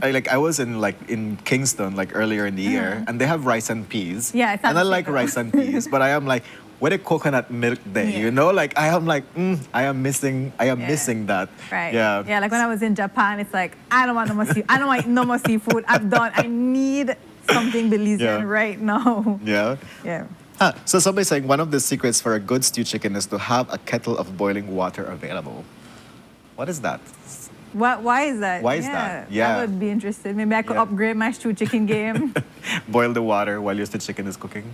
I don't know. What do you use the water for? That's a good question. Yeah, but definitely. So that announcement is already made for you. Amateurs and professionals, you're welcome. As Yeah. long as you feel like you will be part of this cook-off, you are welcome. So it would be somebody's, you know, breakthrough. Yeah. You know, they've never participated in a cook-off. I'm encouraging my mom to do it, and she's like, no. She's like, no. But folks, yes, you have until Friday to be able to submit this interest that you want to participate. 608-8227. Right. Courtney, let's move on to I want to ask you another question. Tell me. I want to ask you a question as we move on from this topic. Let's talk about your back to school memory. Today, students go back to high school. What was your, how was your going back to school, Yeah. feeling like? You know, I was always excited. I always liked school. At a certain point, you're just like, I need to get out of this place. Like when you're in high school, it's like, I need to finish. But I liked school because I like learning. I love learning. I love being in class. I love participating. I was never someone who was shy in class. I was always want to be the first one to do my presentation, want to be the person who reads the paragraph. All of those things. And I think obviously my teachers noticed that they knew that they could they didn't have to pay attention to me, focus on me too much because I'll get my stuff done. So but I also like being around my friends. During summer, when I was at EP York, I've seen a I was going transition to ask you, which in high EP school York. did you go? Yeah. EP York, okay. Yeah, I'm a Yorker. Still number one.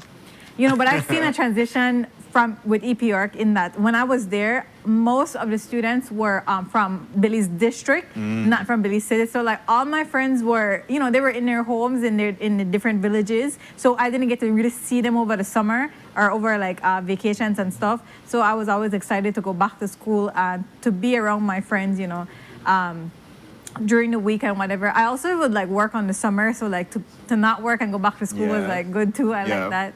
If you could describe like the feeling of like your first day at school, what was that feeling like?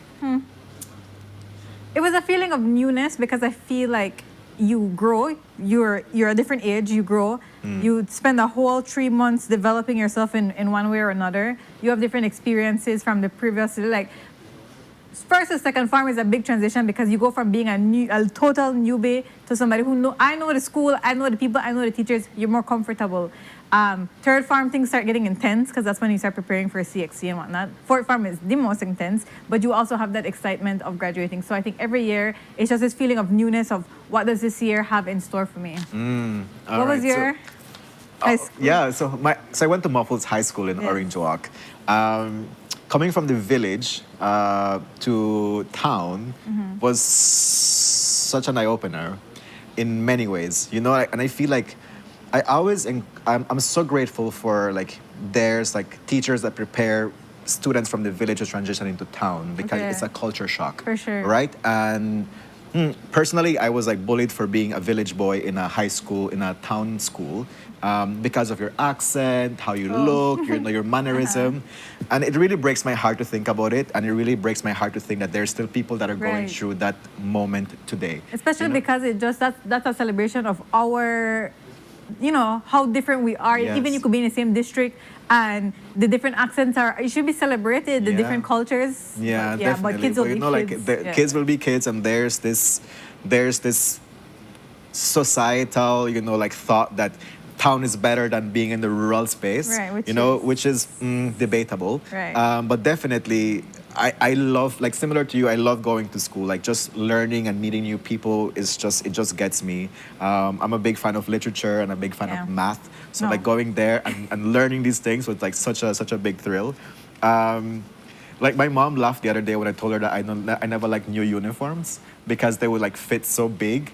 But eventually you grow up into them, which is a good feeling. But definitely I really, really enjoyed high school. Like up to today, I still have high school friends. Like that's what I started high school in the year 2000. So that's 26 years later. Yeah, I am old. In 2000? I started in 2000. I was like 4. 2001 actually. Yeah, I graduated 2005 from high school. Yes. Oh So I'm a little senior. You've probably seen things change so much when it comes to muffles.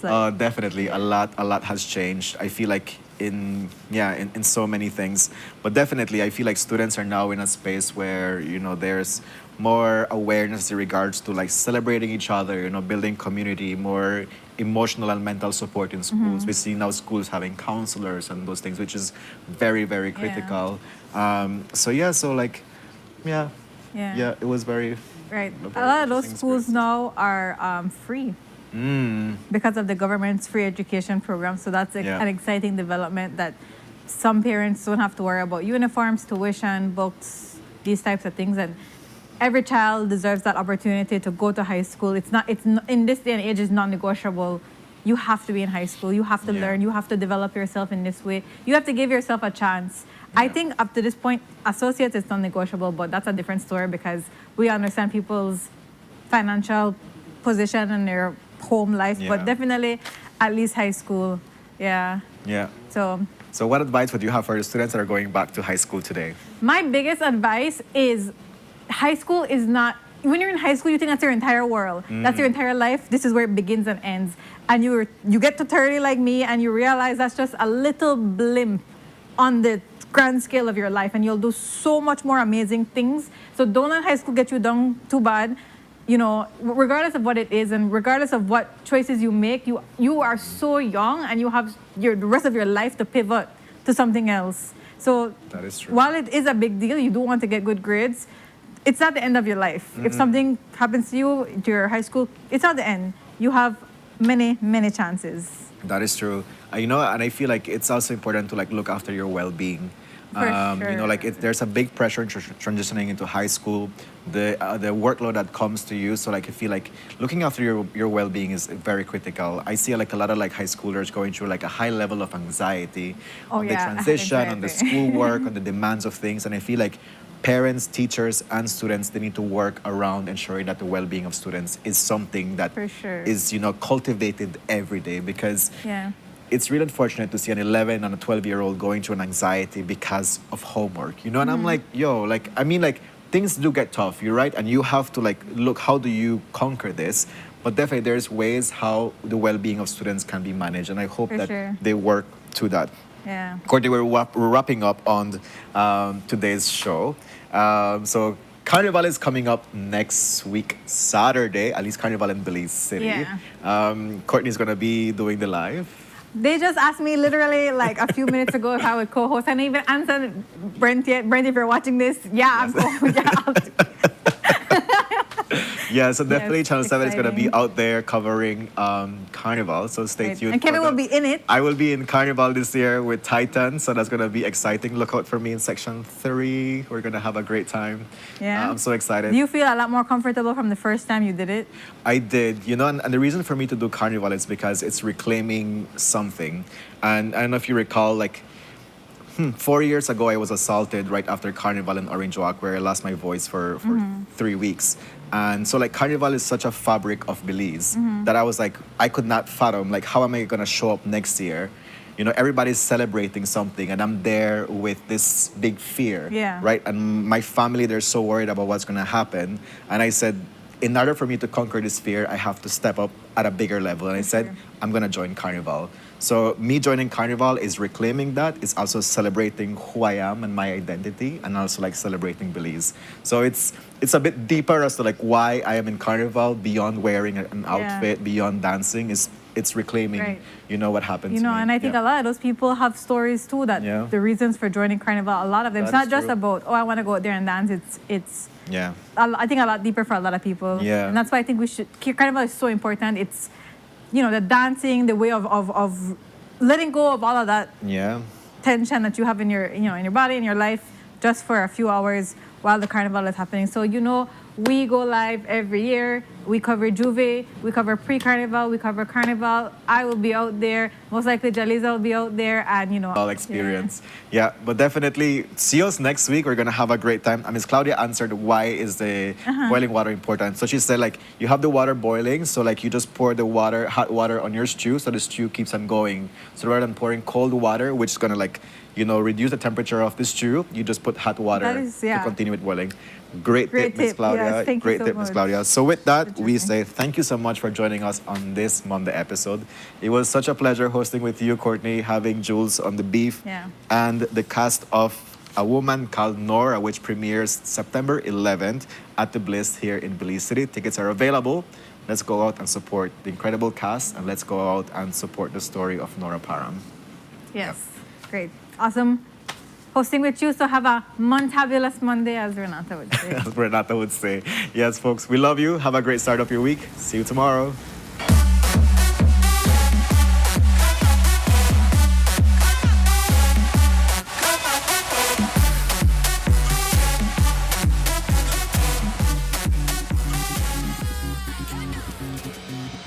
A place to call your home, a place where you can grow. Stand by me and we'll take flight. We'll be there at morning's light. I've got you covered on all concerns we share today. You will discover how the world turns each day. When the sun comes up